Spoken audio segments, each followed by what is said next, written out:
Hi, my name is Amber Terhune. I am the health educator for the Johnson County Health Department. This presentation is titled Pool and Swimming Safety. Swimming can be a lot of fun and great exercise. It can also create quality family and friend time, but you must always follow safety rules when swimming. Drowning is both silent and quick. It is the second leading cause of death in children ages 1 to 14. Children ages 1 to 4 are more likely to drown in a pool, while those 5 and older are more likely to drown in natural water, such as ponds, lakes, and rivers in the ocean.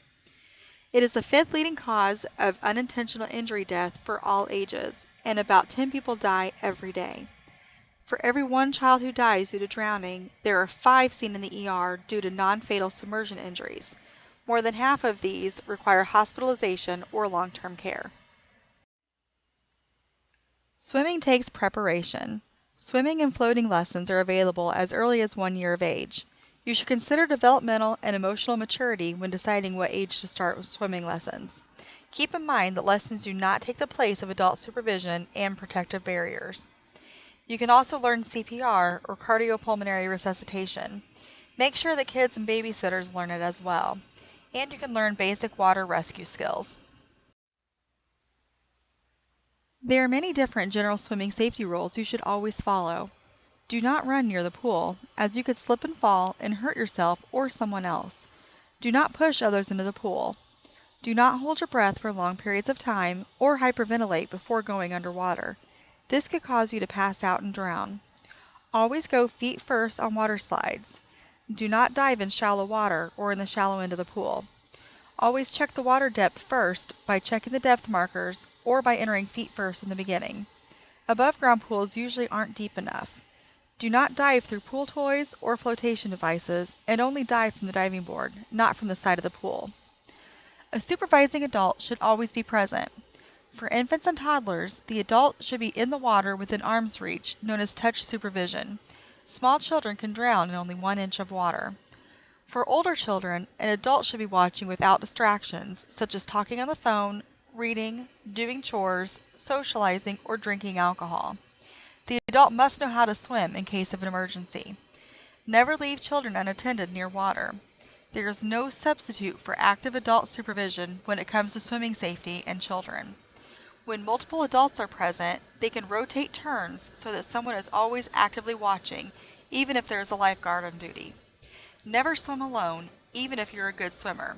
You can help each other or go for help if needed. Swim aids are not safety devices. They should not be used in place of U.S. Coast Guard approved personal flotation devices. Do not play or swim near drains and suction outlets, as you can become trapped or entangled. Always wear sunscreen to prevent painful and potentially dangerous sunburns, and be sure to reapply it frequently. Do not swim after or while drinking alcohol. Be sure to stay hydrated. Swim only in areas designated for swimming and in the water that is appropriate depth for your swimming ability. Do not swim during a storm, as water conducts electricity.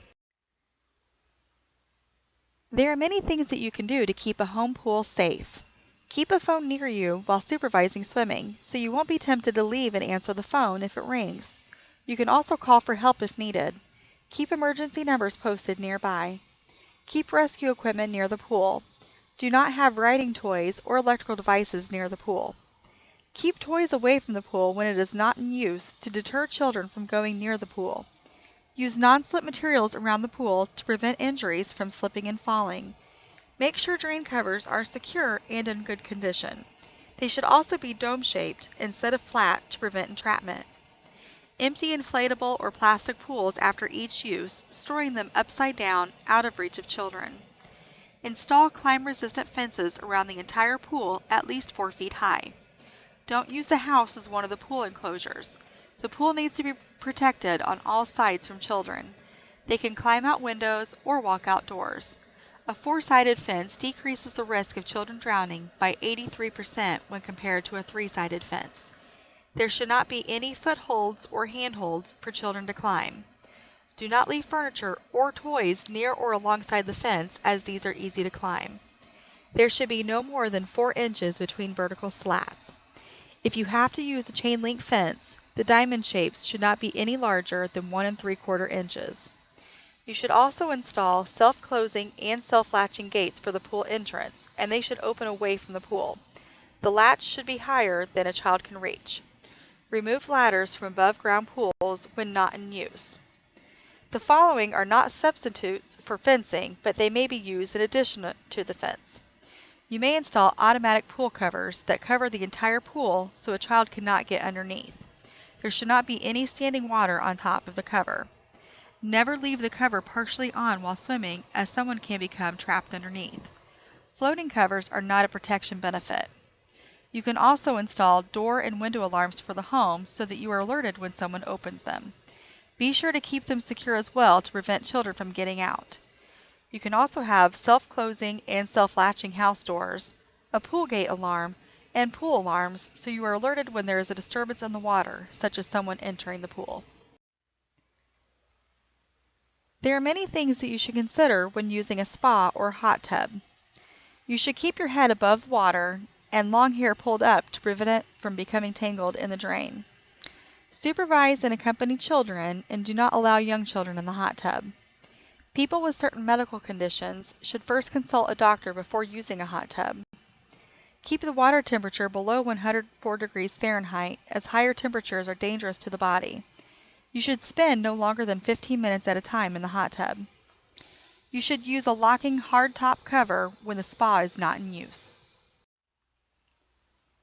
Natural bodies of water may include lakes, rivers, ponds, or the ocean. You may not be able to see the bottom of the water, so you may not know the depths or if there is any debris that can cause injury. Always obey the warnings at the beach. Beware of waves and rip currents. The water may be discolored, choppy, foamy, or moving away from the shore. If you are caught in a riptide, stay calm, swim parallel to the shore until you are free, then swim diagonally towards the shore. If you don't think you can swim to the shore, call attention to yourself by waving your arms and calling for help.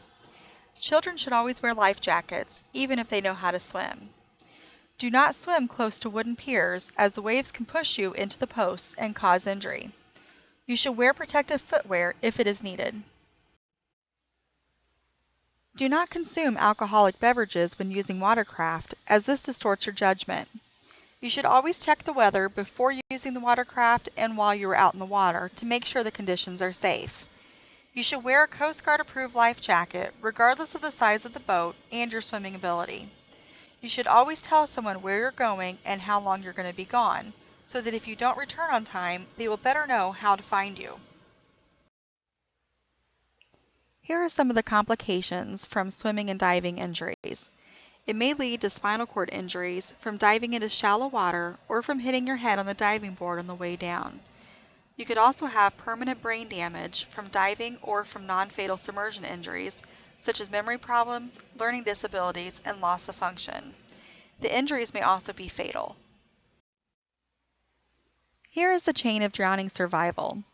You should first identify that someone is a distressed or drowning swimmer. A distressed swimmer may try to swim but is making little or no forward progress.